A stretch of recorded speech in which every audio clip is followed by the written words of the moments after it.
Hey guys, welcome back to another episode of a show that remains nameless. I really don't know the name of the show yet. I've legitimately given it lots of thought. I still have no idea what to call it. We might call it That's Life because it is. That's life. I don't know. There's a lot of ideas up in the air, but I haven't decided on anything. What I do like is being able to do episodes and talk about stuff that is important to me and eventually might be important to you. And above all else, be funny. If I am, that would be great. So, yeah, we're just gonna roll through this episode and not worry about what the name of this stupid show is. So this is our second episode, and last week we interviewed me. This week we're gonna interview our co-host, and he might not be on for every episode, but he will be on for a lot. And I'm pretty excited because his name is Greg. And for those that know me, he is one of my best friends in the whole world, and I trust him with way too much. I was going to say a lot, but I trust him with way too much, so I'm really excited. But before we get into the interview, and before we get into other topics I really want to just, gotta fucking talk about, let's check out the most recent episode of This Week Today. Just a clip, and it's going to be great for you guys to see what a fun episode of This Week Today looks like, because not every episode, not every week has all the greatest content available for us to talk about. But this last episode was like our Halloween special, and it was really fun to edit. It was really fun to film, and I'm really excited about it. So let's just cut to a clip real quick of that.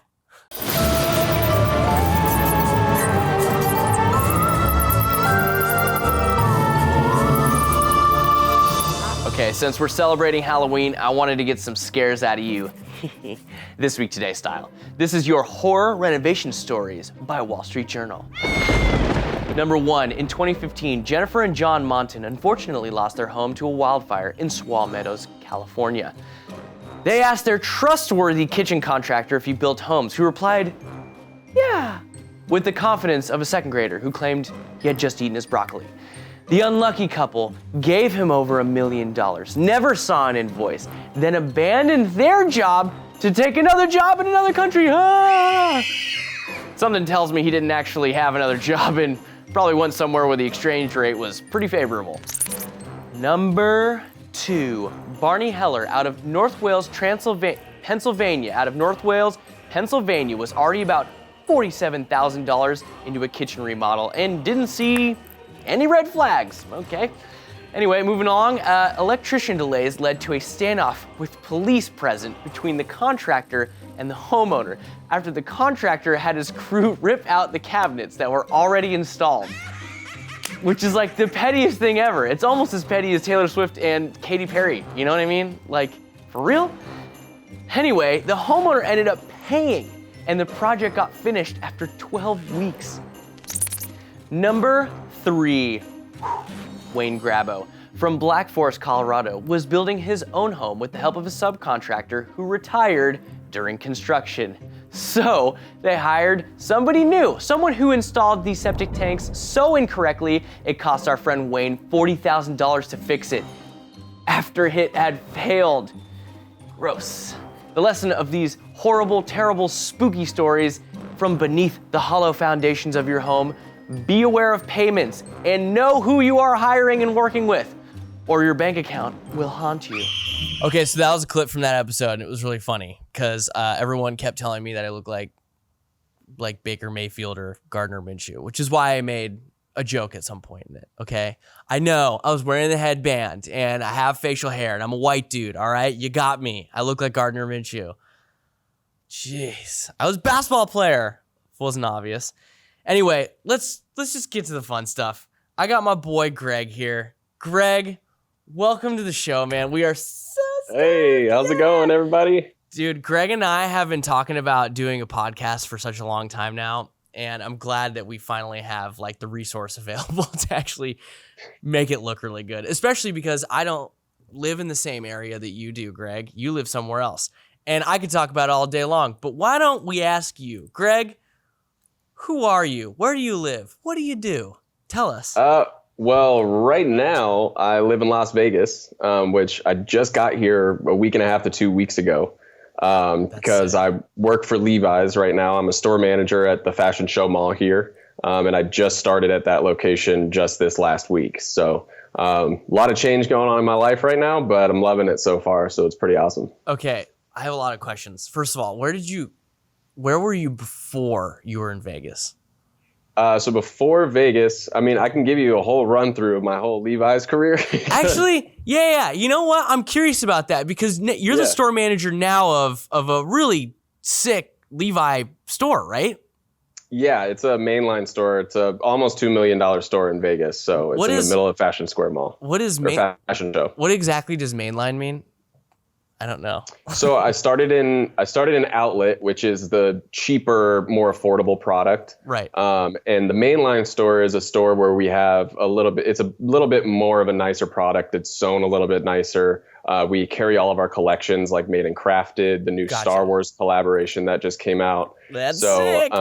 It's a little bit more expensive, but it's a lot nicer product and a little bit more fashionable. So right. That's rad. Okay, I get it. I get it now. So you obviously didn't start out as a store manager.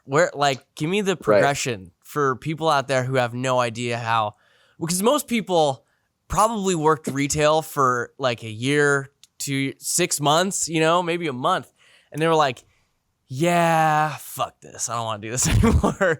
Yeah. So, but you've stuck with it as I know you have. Tell me about that all of the deets right now. Spill it. Yeah. So, I went to school at Arizona State University. I went for technological entrepreneurship and management, which is basically a business major, but it was in the engineering school. It was a little bit more hands-on learning, doing different projects and stuff, group projects and more hands-on learning. Gotcha. So I did that. And then while I was in school, I applied in 2015 just to get some kind of job. I applied to a bunch of different retail places, but I had never worked retail before. So when I got the job with Levi's, I went in as a regular sales associate, which at Levi's we call us stylists. Right. Because we sell pants, tops, jackets, accessories. So you can really dress up a customer from head to toe. Right. And so when I first went in, I was just a regular stylist. I didn't know anything about retail at all. I'd been shopping 1,000 times, but I didn't know what it meant to restock shelves or how to size things correctly or how to even fold things the right way. And I'd never used a register or anything like that. When did you feel comfortable telling people I think this color might look better, or I think that you might be this size? I don't even know where to begin. Dude, I kind of know relatively what shirt size I might be and what pant size I might be. And for everyone else out there, I know I've gotten some Levi's through you when I go visit the store or whatever.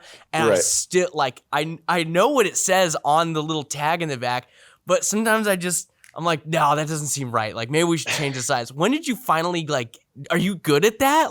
Do you feel like you're good at that now?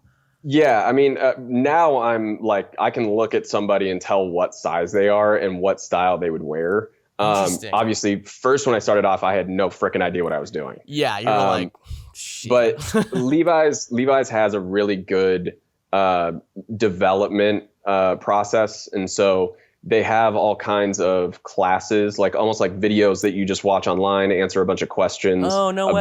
That's cool. Yeah, we have 4 different touch points in the store. There's the front of the store, the sales floor, the fitting rooms, and then the cash wrap, which is where the registers are, where you get checked out. Gotcha. And so each of those 4 touch points, you pretty much take a class on how to be the most productive, most efficient, and the best in that area. Right.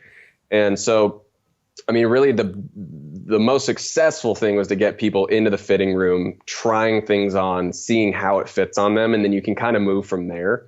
The biggest thing is asking open-ended questions versus closed-ended questions. So closed-ended questions is hey, are you looking for anything particular today? And they'd Most be people would be no. No, I'm just looking. Bye. Exactly. Yeah. I know I've done that so much. Get the fuck out of my face. Yeah, it doesn't lead to any conversation from there. I totally get that. So you gotta open-ended questions. You gotta be personable, basically, right? Exactly. Yeah. They walk in and you literally just try to be their friend. You're like, hey, what do you how's your day been? Right. like, what's your favorite type of jean style?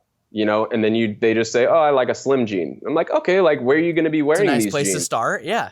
Yeah. And then depending on whether they want to dress it up, if they want to dress it up, you go for a darker finish. Right. If you go for something more casual, you can go lighter, you can go darker, whatever you know. So you kind of just ask all of these open-ended questions, and it kind of leads on from there, and you just learn as you go. Right. Gotcha. Okay, so now my question is, you were a stylist, mm-hmm. and you were at an outlet store, correct? Yeah, I started at the Phoenix Premium Outlets, which is near Chandler, Arizona. Gotcha. Okay. So south of ASU. But yeah, I was a stylist there for a little bit over a year. It was like a year and a month. Gotcha. And then they ended up giving me a small promotion to lead stylist. So I was like the senior stylist on the floor. If any stylist had questions, they could ask me instead of a manager. Right. I was able to do returns and exchanges, which most stylists aren't able to do. So I just had a little bit more of a tenure than all the other stylists there. Right. So, and then what? So then after I was a lead stylist for about 6 months.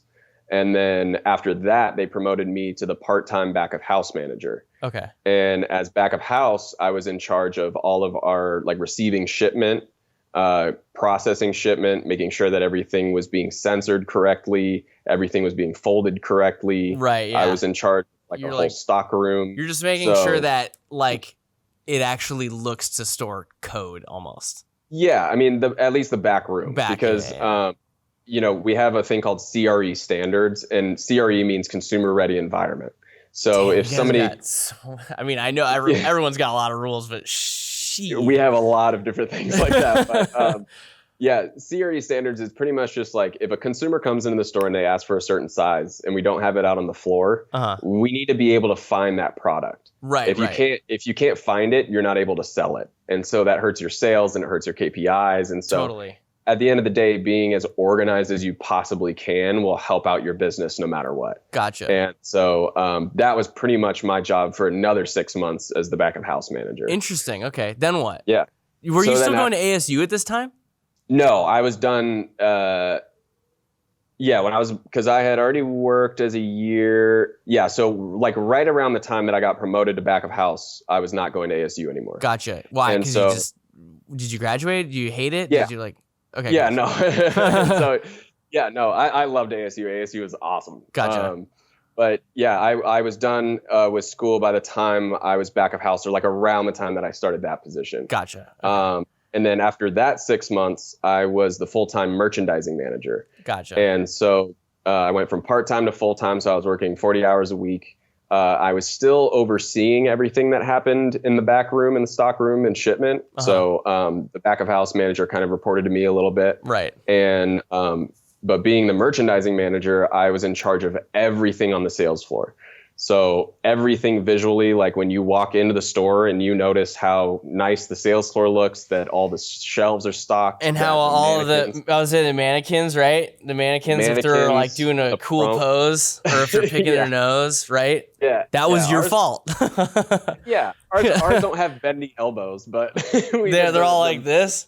Wait, do you guys have the mannequins with the nipples for no reason whatsoever because they're mannequins? Because I see those fucking everywhere. It's a mannequin. I don't need to see mannequin nipples. Yeah, no. Ours don't actually have nipples, but the guys have six packs and stuff. It kind of makes me feel bad when I'm changing them. They're rock hard abs, man. That's so unfair when you're changing them. At least I'm not plastic. But yeah, true. Yeah, but I was in charge. We would set new floor sets every single month, and so moving around from table to table, and making sure the walls were from lightest to darkest and denim color. Oh, interesting. Set all of the promos, so all of the signs, all of the the window signs that you see when you walk past the store, all of the mannequins, like you said. Whenever we got new product for a floor set, I would have to make sure that we got all of that and that we weren't missing anything.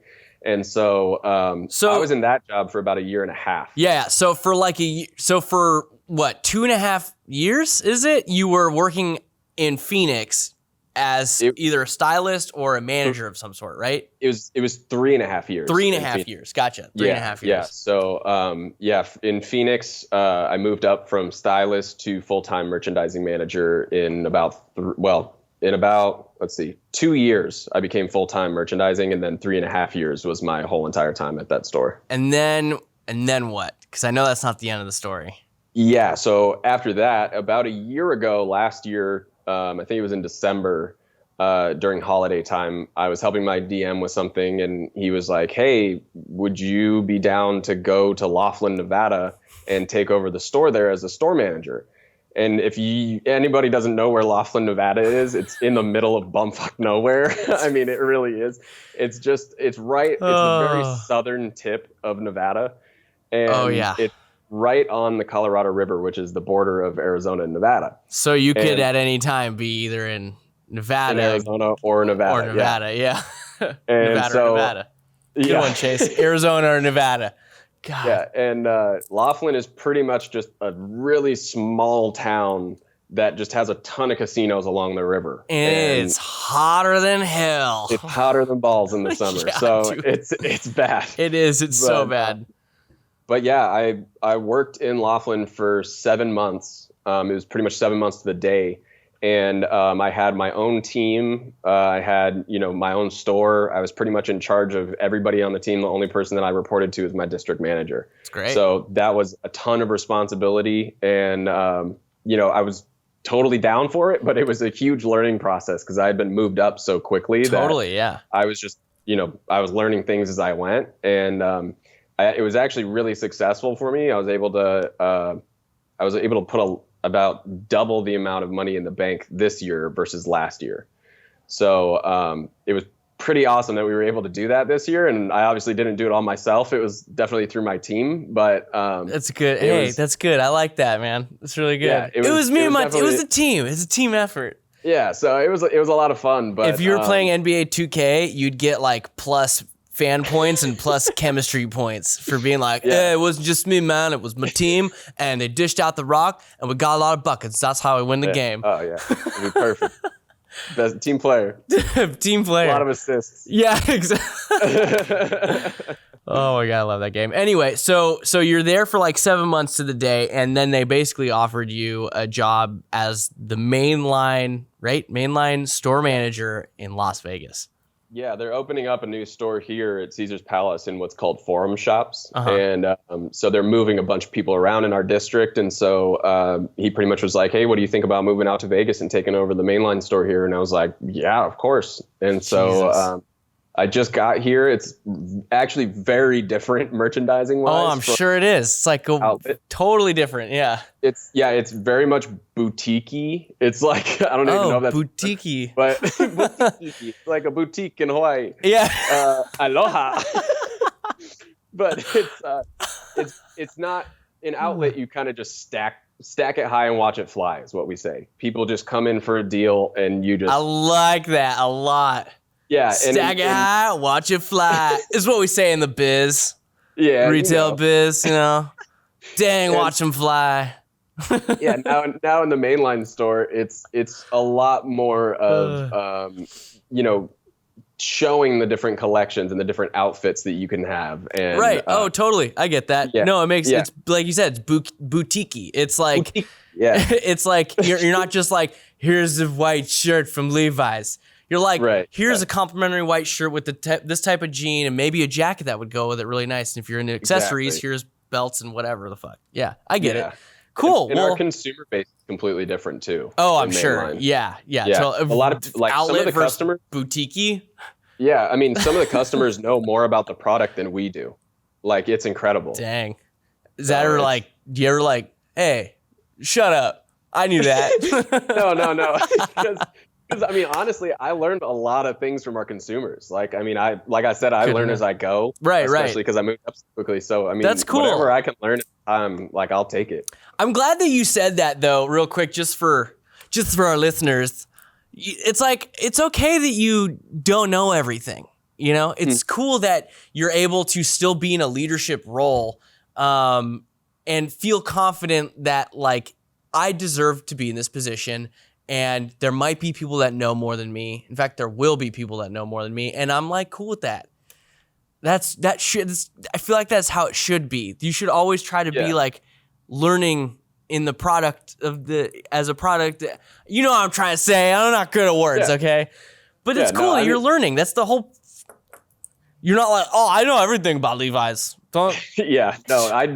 Like when I first got to Levi's, I was like, okay, well, like, let's see how far I can take this. Because I mean, like you said, most people in retail are like, oh, I'll work here for 6 months or a year and then I'll go out and get some other job. Right. Like that's exactly what I thought I was going to do. Totally. And you're just trying to make money just to have a little bit extra cash or like what it. Yeah, I was just trying to get a little cash, get some income and then also, just something to throw on my resume while I was, in ASU still. Right. So totally. I was like, I just need something to do. Right. And totally makes sense. When I went in there, it was like, that was my main driving force, was that I knew absolutely nothing. Right. And so everything was brand new to me. And so everything was super interesting. Like somebody would say something about like restocking the floor or how to do shipment. And I was like, whoa, like that's super interesting. And they'd be like, you're a weirdo. But and you're like, thank you. Yeah. And so, I mean, at that point, I just try to learn as much as I possibly could because everything was brand new to me and it was super interesting. So, and it still is to this day because now that I've, gotten a new position, I'm in a new store, like everything is brand new. Right. So that's just kind of been, my driving force that keeps me going and keeps me going on my own development. I love it. Dude, that's great. Well, thank you for sharing the actual timeline of events that's rad. And I know, so we've been talking about you and Levi's for a while, but now I want people to understand like how we know each other because some of you have already surmised that we are quite literally like best friends. But how did we get to this point, Greg? Like how did I'm 26, you're 25 still, right? Yeah, I'm almost 26 in January. I'll be 26. Yeah, January, right. So how long have I'll let you tell the story. How long have we been friends? How did we even become friends? Well, we went to different elementary schools and middle schools. True. That is true. Freshman year, I hung out with a friend group that, I had been hanging out with through like middle school and everything. And, I knew some of the people that you were hanging out with during freshman year of high school, but I didn't really hang out with your guys' friend group all freshman year. Right. And that's then true, during the summer, I think, or maybe the beginning of sophomore year, I was like, I kind of want to hang out with a different group. And it's high school, man. We're all growing, man. I'm trying to grow into a beautiful butterfly, man. I'm trying to blossom, okay? I'm trying to blossom. I'm a peacock.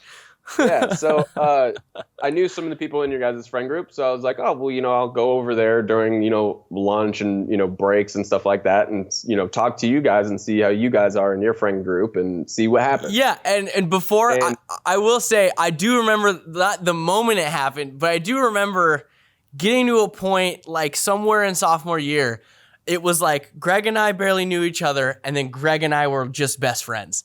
Like, that was pretty much. There's not one single moment that I remember where I met you. Like, there's a couple people in that group where I'm like, oh yeah, that was the time that I met. Max exactly. Yeah, one of our other friends. Yeah. Yeah, but when I met you, it's like nothing comes to mind because it was just immediate. Like, we weren't friends, we didn't know each other, and then we were just best friends all of a sudden. We did everything together. It was just a match made in heaven.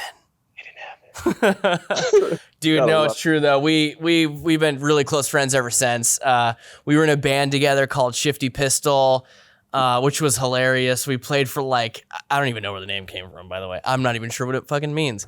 But we were really angsty and we liked to party because we were like rowdy kids growing up. And we were in a rock reggae punk band. I don't even know how to describe what it was. I don't even know what genre it was that we played. No. We played everything. We played everything, yeah. And it's just really cool to know that like this is, there's probably a lot of people out there who are worried about what their life is going to be like outside of college or outside of whatever, like as soon as you're into the rest of your life. I mean, I had a conversation with our buddy John when he was first out of college, and he was like, dude, I just like feel like got this job now, and then what? I just work this job, and then I might change jobs, and then I'm like, what? Fucking dead? I'm like, dude, you are oversimplifying life so much. It's not like the end of the world. It's not like you no longer get to have fun or be a fun person. Like, it's just, this is your life now. That's life. And quite frankly, this is like the best time.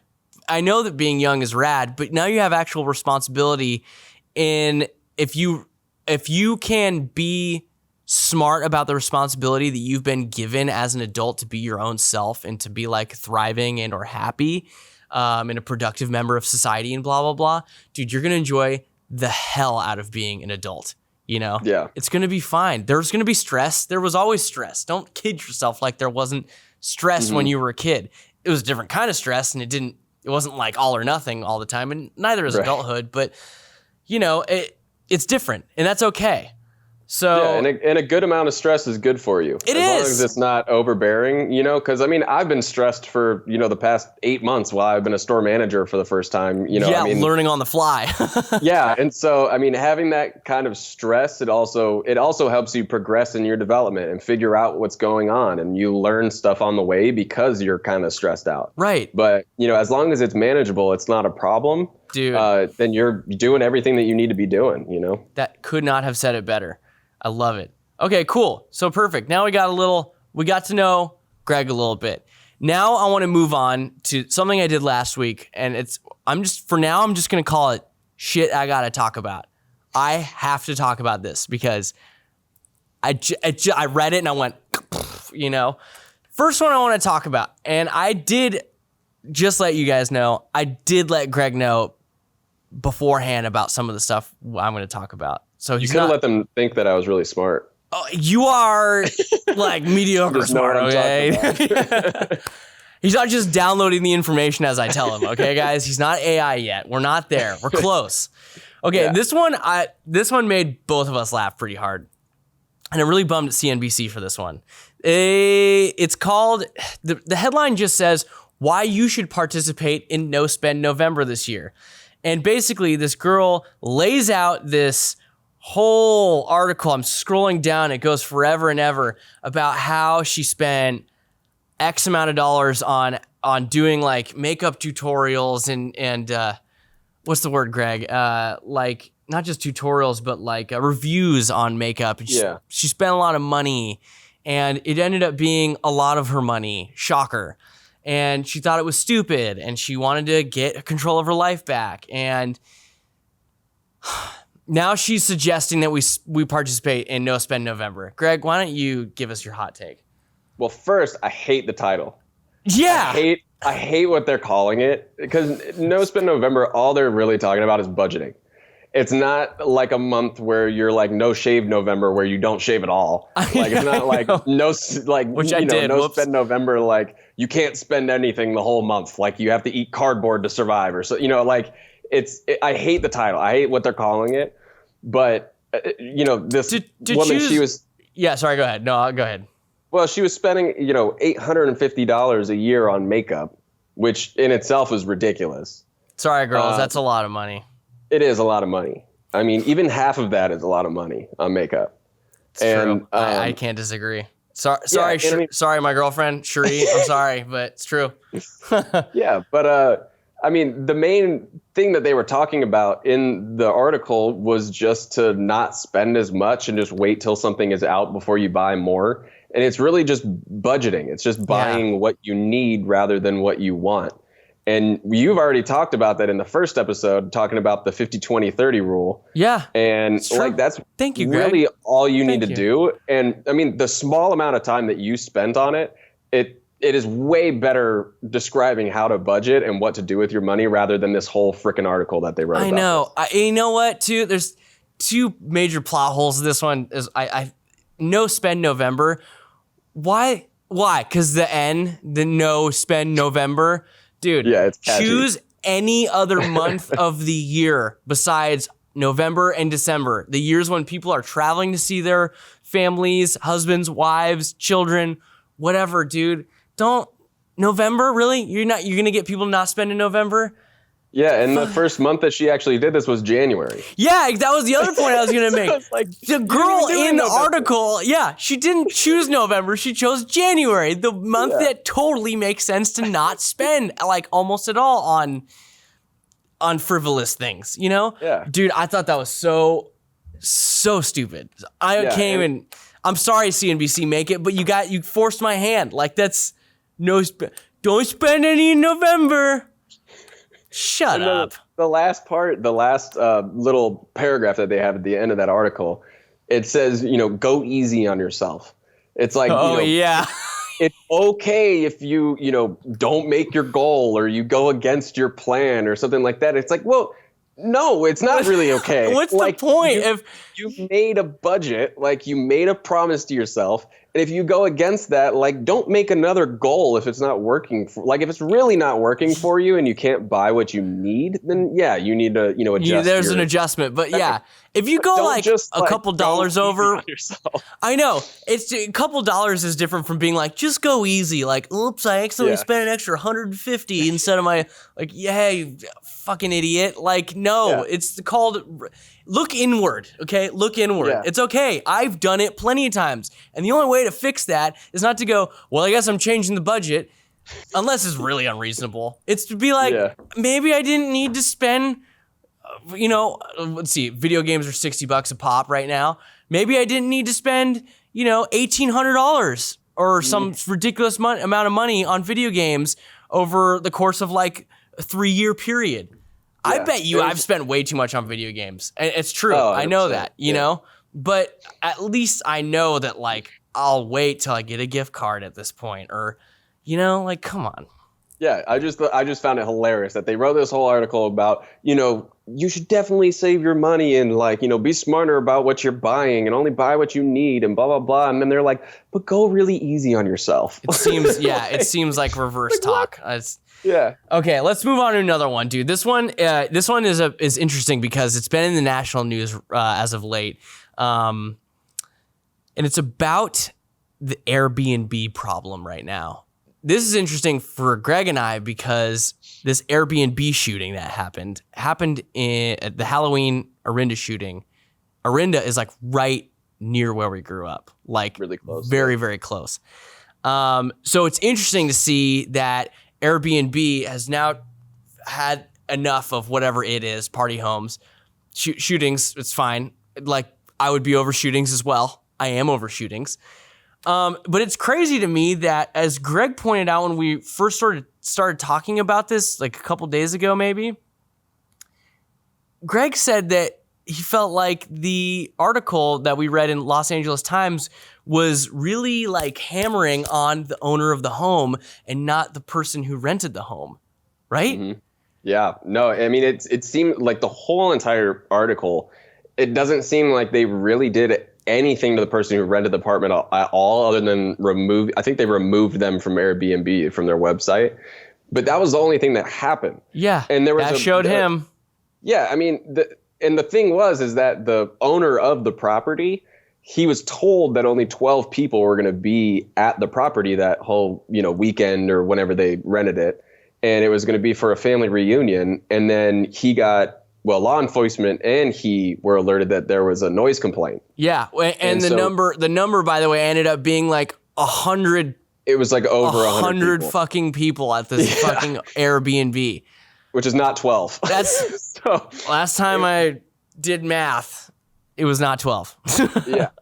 And so, I mean, he was under the impression that he was going to have 12 people there. And then he gets these noise complaints on his phone. And then he had security cameras. So he checked them and he sees 100 people at his property. And so the property owner himself calls the police to go to his own property to, see what's going on. Yeah. Hey, I'm calling the police on my own property.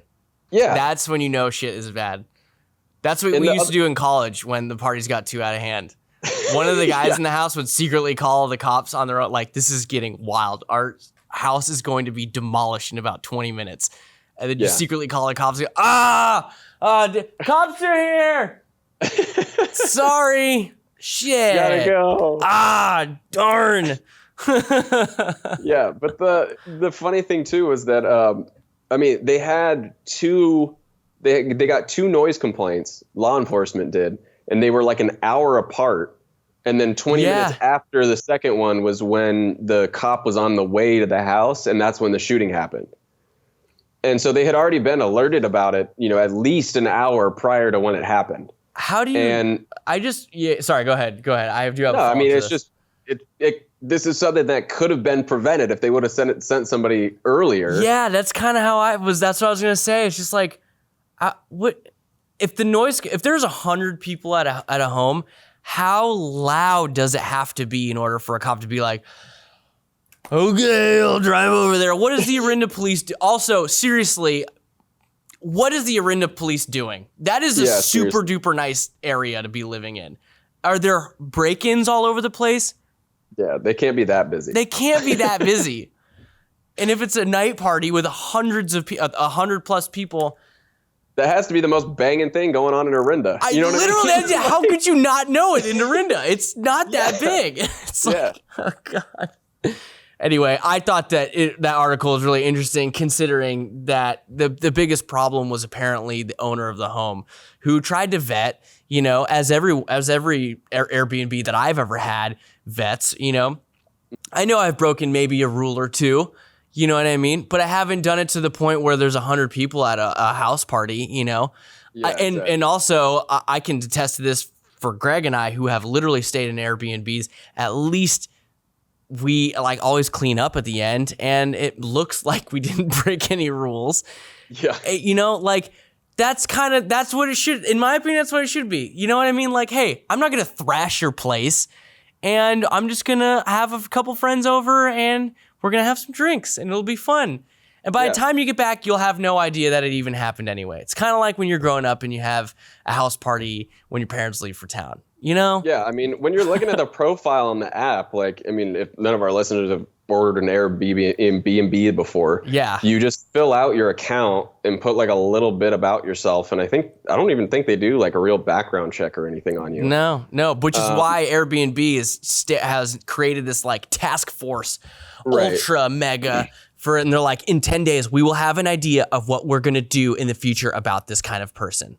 And it's good, but on the app, when you're renting something, you can only know the person so much. You ask them what they're going to be in town for. And that's what she said. The person who rented the apartment said that there was going to be 12 people for a family, reunion.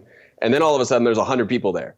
So you can only trust somebody so much. I know. What are you going to do? Be like the person that's, renting it out. What happens when I want to rent out an Airbnb and I want to do my own little family reunion? Are they going to be like, yeah, now you can't even liar! say you want to have a family reunion. Yeah, they're going to be like, you're lying. Yeah.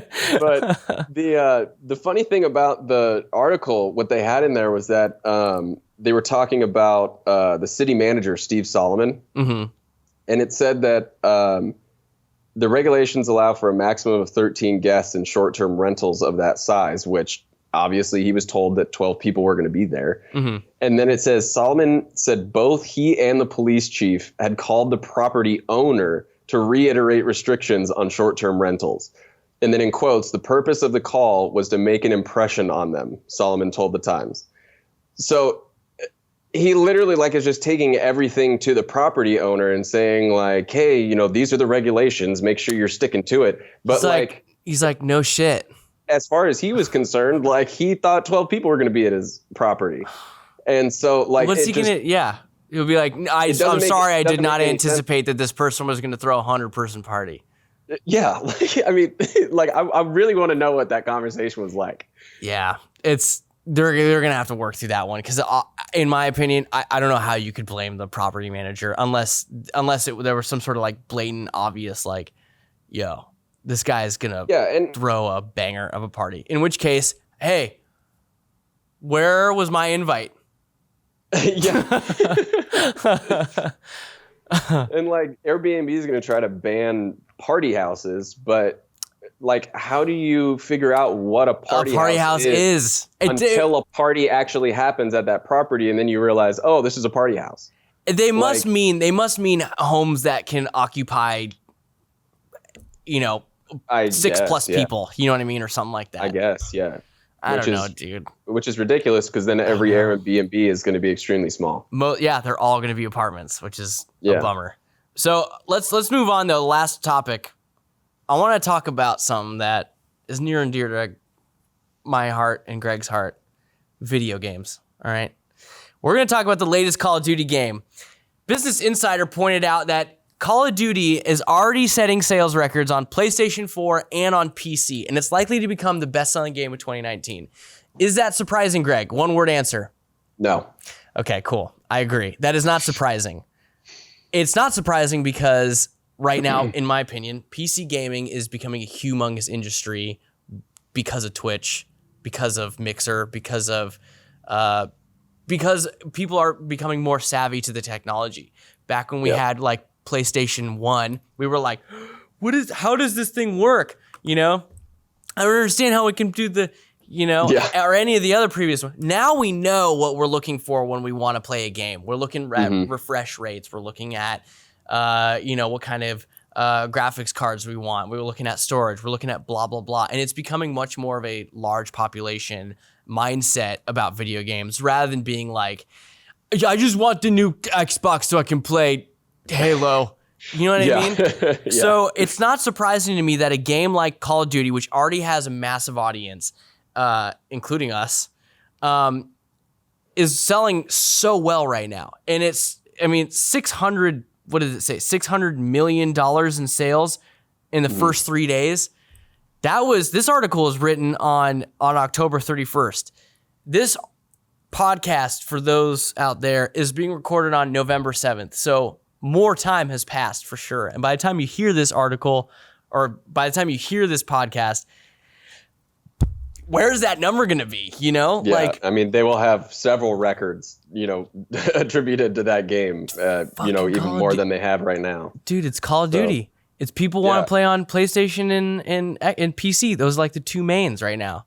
Yeah, the three main things that I think really made that the highest, grossing one was that the fact that the first two Modern Warfares are debatably some of the best Call of Duty games that they've ever come out with. It's true. Very true.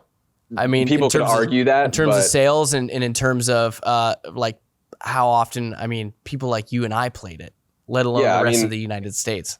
Story, in this new one, they're bringing back old characters, which this generation is all about nostalgia. And so, they're bringing back all these old characters. So, for me, I got super excited when I saw, the trailer for it when it first came out. Looks hyper realistic. It's like all of our old favorites. Looks amazing. Yeah.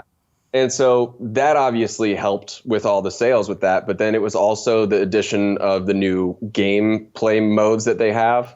And also the crossplay. The fact that they have crossplay, that is the biggest thing, because if your friend doesn't have, a PlayStation, or if your other friend doesn't have an Xbox, you can't play with them. But, we've got friends who play on PC, and now we can play with them. Right. And so everybody is getting it. Yeah. And because you can play with whoever you want. Yeah. And if you have an Xbox, you can play with PlayStation. If you have a PlayStation, you can play with Xbox and PC. Yeah. And they're all, for those that don't know what crossplay exactly means, it's basically that no matter what system you have, you can play with somebody from a different system. Yeah. And you can talk trash to anybody on any console anymore. Yeah. remember the old days of the lobbies? Oh, yeah. A lot of non-PC things. Yeah. A lot of non-PC things were said in those lobbies back in the day. Oh my God, dude. It's so funny. But I just think it's interesting that we're not even into the holiday season. And I remember back in the day, when Call of Duty games came out, it was right around football season. So they've always come out around September, October, whatever. But I remember that by the time Christmas hit, it was like a Christmas game. You woke up on Christmas and your parents had got you the new Call of Duty or a new something that went along with it. And dude, I can only imagine right now what kind of sales that people like Activision Blizzard right now. Oh, here's a good point. Activision Blizzard's, it's for who produced Call of Duty. This is the most successful digital launch of all time, which means that people aren't buying discs anymore, which isn't surprising per se. It's a bummer because I like discs more, but that means people are just straight to download.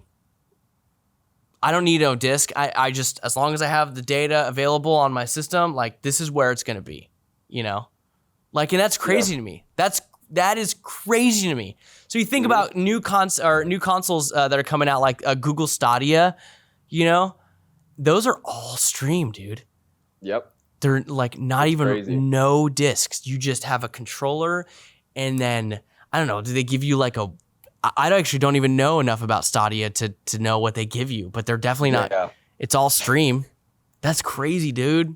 That's crazy. Yeah, it's nuts. I mean, like right now I have like, a 2 terabyte hard drive that's connected to my PS4 because I need more space and everything. And like, I mean, once they can solve the storage issue and, be able to just stream, everything. Dude, that's what's coming in the future is going to be amazing. Dude, cloud gaming. That's, I mean, not that everyone's shocked by it, but and what I've read about here we are. What I've read about the PS5 so far too is that the processing speed is going to be absolutely incredible. Like it's going to be. Yeah, exactly. Yeah, and that's going to be insane. The next tier of not having to wait for load screens.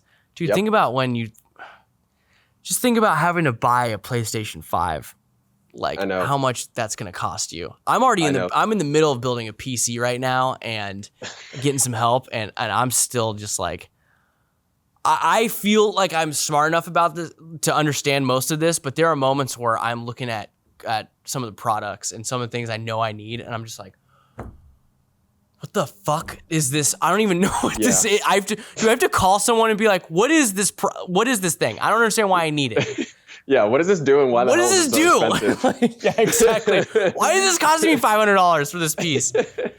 God, it's ridiculous. Anyway, so we're definitely running out of time. This is a long episode, but you know what? Yeah. I just really wanted to get people to understand that like Greg is here now, and he is going to be he's going to be our co-host. He's going to be here for a lot of episodes, and I'm really excited, Greg, to have you, dude. I'm so stoked that we finally have the chance to do some stuff like this, and we're going to have people on here. We're going to get to talk to you, and it's going to be a fucking riot, dude. Yeah, man. I mean, I've been wanting to do something like this forever, so I'm so stoked to be here and be able to do this with you. So, dude, this has been great. It's awesome.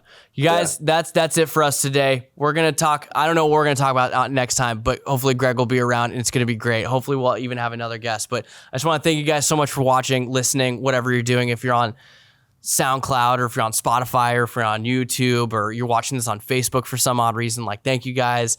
I hope you guys got some laughs. Hope you guys learned something. I hope you guys are now aware of, maybe checking out Blizzard stock right now because they're probably crushing. If you're into that kind of stuff, if you're not into that kind of stuff, you should be into that kind of stuff because investing will quite literally change your life.